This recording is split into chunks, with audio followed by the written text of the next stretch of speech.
Hello friends, this is Meenu Thakur. मैं आज आपके सामने फिर से हूँ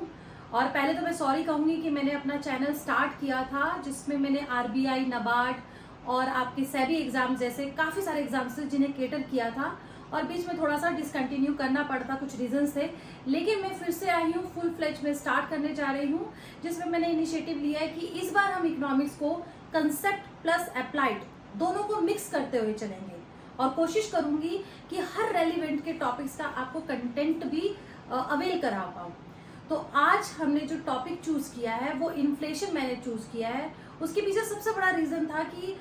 हाल ही में अगर मैं बात कहूँ अगस्त के थर्ड वीक में, सेकेंड और थर्ड वीक में, तो नेशनल स्टैटिस्टिकल ऑफिस ने अपने कुछ डाटा प्रेजेंट किए हैं। कुछ डाटा का मतलब है रिटेल इन्फ्लेशन के बारे में डेटा को प्रस्तुत किया है जो चौंकाने वाला था, सभी को चौंका के रख दिया, क्योंकि इस बार जो इन्फ्लेशन का रेट रिकॉर्ड हुआ है वो आपका 7.44% है। और हम सब जानते हैं कि ये 7.44% जो इन्फ्लेशन की दर हुई है उसके पीछे सबसे बड़ा रीजन था फूड इन्फ्लेशन जो अप्रॉक्स 11% था। जैसे कि एग्जाम्पल में देखें तो टमाटर, हम सबको पता है कि टमाटर कुछ टाइम पहले 250 रुपए किलो, पौने 300 रुपए किलो तक भी बिका है कुछ रीजन्स में। उसके पीछे बहुत सारे फैक्टर्स रिस्पॉन्सिबल थे सप्लाई साइड के, जैसे कि आपका मॉनसून था जिसकी वजह से टमाटर की फसल खराब हुई, प्रोडक्शन बहुत कम हुआ और उसके प्राइस मार्केट में हमें देखने को ज्यादा मिले। लेकिन धीरे धीरे इनिशिएटिव्स लिया गया तो अब हाल ही में आज ही मैंने टमाटर खरीदा है जो 60 रुपए के मुझे आधा किलो टमाटर मिले हैं।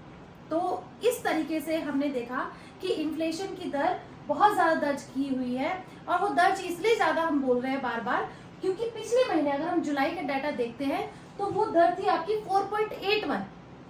और अब कितनी है 7.44%। 15 महीनों में ये 15 मंथ्स में सबसे ज्यादा रेट रिकॉर्ड किया है।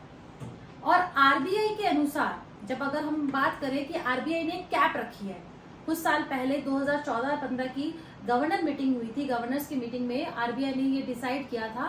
कि 2 to 6% के बीच में हमारा आइडियल इन्फ्लेशन रेट होना चाहिए।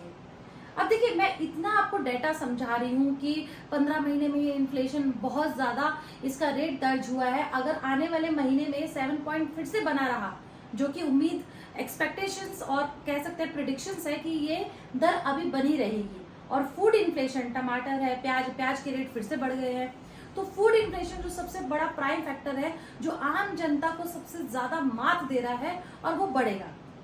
और 60% जो आइडियल 6% है उससे ज्यादा है।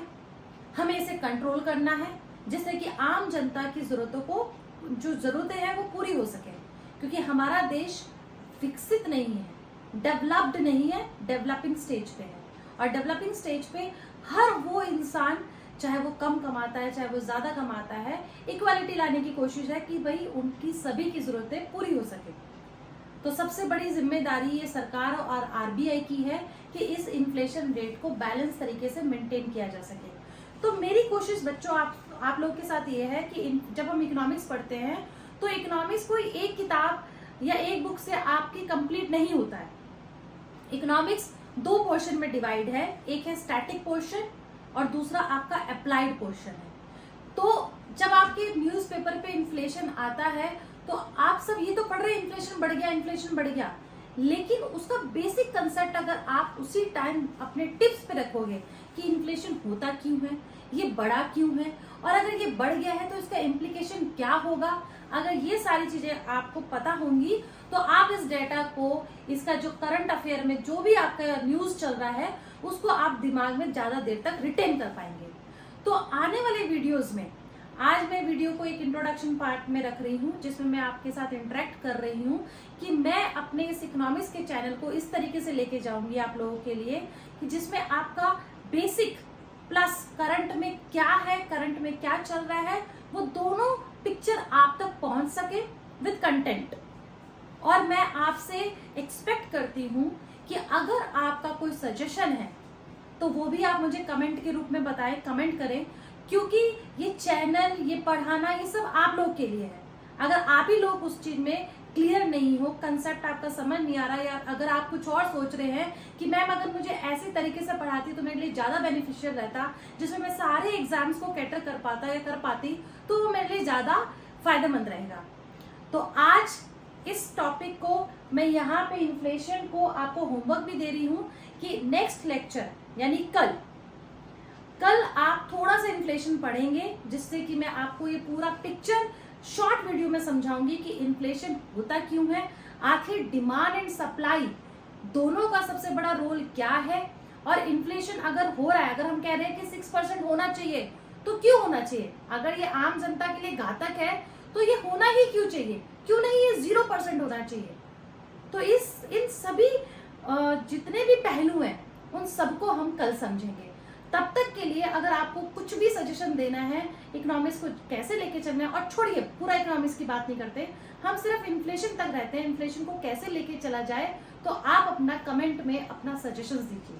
Thank you.